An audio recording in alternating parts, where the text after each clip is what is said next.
Assalamualaikum warahmatullahi wabarakatuh. Perkenalkan, nama saya Fauzi, NIM P04210009 dari Prodi Manajemen Sumber Daya Perairan. Baik, di sini saya ingin menjawab pertanyaan-pertanyaan luas saya. Yang pertama, konsep karakteristik yang paling menonjol yaitu ada 8. Yang pertama yaitu Islam Nusantara adalah hasil produk dari dakwah yang kemudian dikenal tokohnya sebagai Wali Songo, yaitu proses pengislaman dengan cara damai melalui akulturasi budaya dan ajaran inti Islam.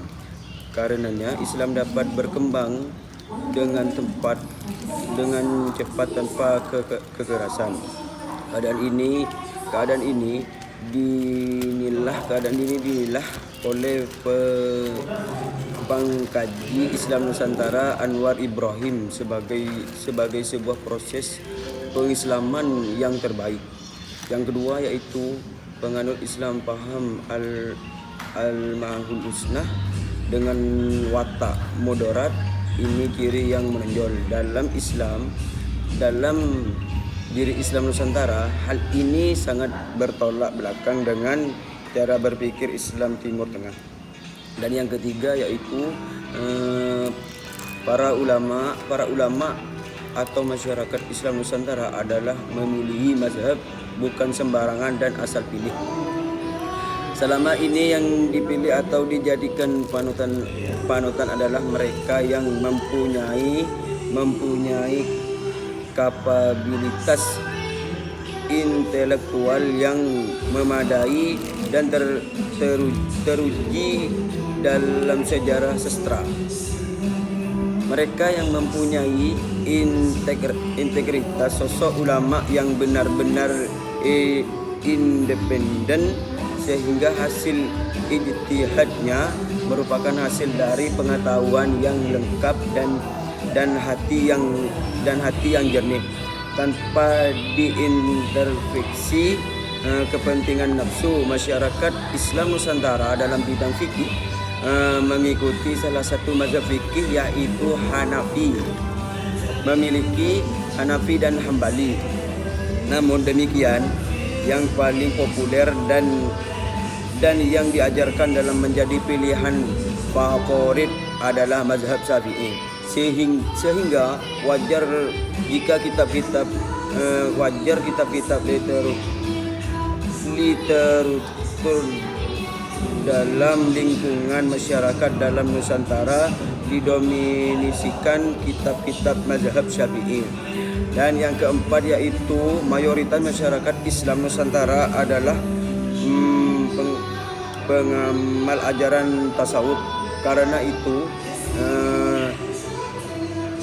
tarekat berkembang dengan subur.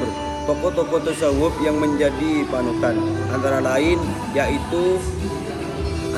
Imam Ghazali, Syekh Abdul Qadir Al-Jailani, Imam Syazili dan lain sebagainya yang sangat populer di kalangan Islam Nusantara. Dari sanalah kemudian Islam Nusantara menjadi Islam yang sangat hormat, populer dan menghargai popularitas sebagai watak asli ajaran tasawuf. Dan yang kelima adalah dalam bermasyarakat mengutamakan kedamaian, harmonis dan toleran. Masyarakat Islam Nusantara telah mengamalkan sikap toleran atau tasamuh ini sebagai dari landasan ajaran Islam yang memberi kelandasan beragama Islam, bukan saja mengancam pemaksaan agama, tetapi lebih dari itu sangat menjunjung tinggi hak-hak non-muslim dalam pemerintahan kerajaan Islam, karena hubungan Islam dan non-Islam adalah hubungan damai, kecuali jika terjadi perkara-perkara yang dapat menyebabkan pertenggelaman antara kedua belah pihak. Dan yang keenam adalah adaptasi budaya secara alami. Masyarakat Islam Nusantara berpandangan keartikan lokal tidak dapat dihilangkan saja.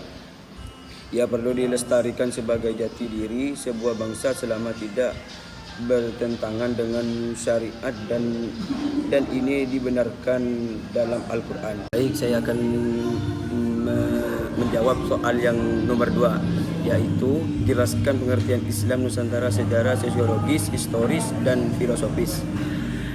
Yang pertama yaitu sosiologis. Islam Nusantara adalah Islam distinktif sebagai hasil interaktif kontekstualisasi, indigenisasi, destruktif, dan vernakularisasi. Islam universal dengan realitas sosial, budaya, dan agama di Indonesia. Islam Nusantara yang kaya dengan warisan Islam menjadi harapan renaissance peradaban Islam global yang akan berakulturasi dengan tatanan dunia baru. Dan yang kedua yaitu historis. Islam Nusantara adalah sebagai hasil ijtima dan ijtihad para ulama Nusantara dalam melakukan istibat terhadap al-muhtasab min adillatiha tafsiliyah. Islam Nusantara adalah idrakul hukmi min dalilihi ala subilihi rujha. Islam Nusantara memberi karakter mazhab dalam teks-teks para ulama Nusantara untuk menyambungkan kita dengan tradisi leluhur kita, untuk dihormati dan untuk kita teladani. Yang ketiga yaitu adalah filosofis. Islam Nusantara adalah Islam sikretif yang merupakan gabungan nilai Islam teologis dalam nilai-nilai tradisi lokal, non teologis, budaya, dan adat istiadat di tanah air. Lanjut, saya ingin menjawab pertanyaan yang nomor 3, yaitu ada 3 pilar Islam Nusantara, sebutkan dan jelaskan. Yang pertama yaitu pilar pemikiran, meliputi cara berpikir yang moderat, tasawuf. Artinya Islam Nusantara berada dalam posisi yang tidak tekstualis tetapi juga tidak liberal. Tekstualis dimaksud dengan pikiran secara kaku pada nas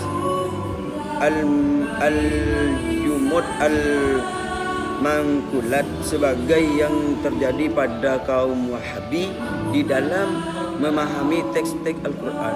Liberal dimaksud dengan cara berpikir yang bebas tanpa mengindahkan metodologi yang disepakati di kalangan ulama yang dijadikan pegangan berpikir di kalangan NU. Dan yang kedua yaitu adalah gerakan, artinya semangat yang mengendalikan Islam Nusantara itu ditujukan pada perbaikan. Tugas Islam Nusantara adalah melakukan perbaikan masih untuk jamiah, perkumpulan, dan jamaah warga yang tak hanya didasarkan pada tradisi tetapi juga inovasi. Reformasi Islam Nusantara adalah reformasi menuju tahapan yang lebih baik dan secara terus-menerus. Jadi posisi Islam Nusantara bukan hanya mengambil hal yang baik saja, al-ahdi bil jadid al-aslah, karena istilah mengambil itu pasif, tetapi juga melakukan inovasi, mencipta yang terbaik dan terbaik. Proses terus-menerus inovasi pun tak cukup, juga harus dibarengi dengan sikap aktif dan kritis. Dan pilar yang ketiga adalah amaliyah. Islam Nusantara sebagai identitas azwajah NU menekankan bahwa segala hal yang dilakukan Nahdliyin harus lahir dari dasar pemikiran yang terlandaskan pada fikih dan usul fikih, disiplin yang menjadi dasar kita untuk menyambungkan amalia yang diperintah Al-Quran dan sunnah Nabi. Dengan cara demikian, amalia Islam Nusantara itu sangat menghormati pada tradisi-tradisi serta budaya yang telah berlangsung sejak lama di tengah masyarakat. Tradisi atau budaya yang di dalam usul fikih disebut dengan uruf atau adat tidak begitu saja diberangus, tetapi dirawat sepanjang tidak menyimpan dari nilai-nilai ajaran Islam, praktik keagamaan. Demikian inilah pada dasar yang dilakukan Wali Songo dan kemudian diwarisi pada pendiri NU kepada kita semua. Ingin menjawab pertanyaan yang terakhir, yaitu baru-baru ini pemerintahan pusat menetapkan ibu kota negara IKN yang baru bernama Nusantara. Tidak lagi Jakarta. Terkait dengan Islam Nusantara seperti apa imajinasi atau konsep dan terkait dengan kehidupan beragama di IKN Nusantara tersebut. Baik, saya ingin menjawab.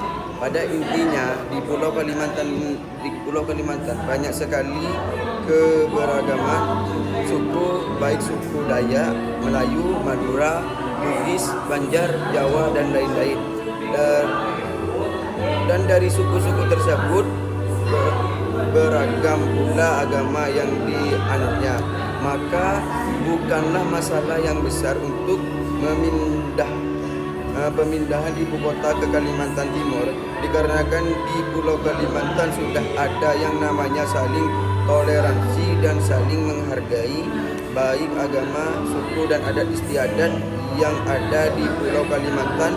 Justru akan ada keunikan di Pulau Kalimantan tersebut karena adat istiadat di Pulau Kalimantan sangat terjaga kelestariannya, khususnya adat istiadat suku Dayak itu sendiri sebagai suku asli Pulau Kalimantan Barat. Mungkin cuma ini yang dapat saya sampaikan, kurang dan lebihnya mohon maaf. Wallahu waufiq illa wa bittaufiq. Wassalamualaikum warahmatullahi wabarakatuh.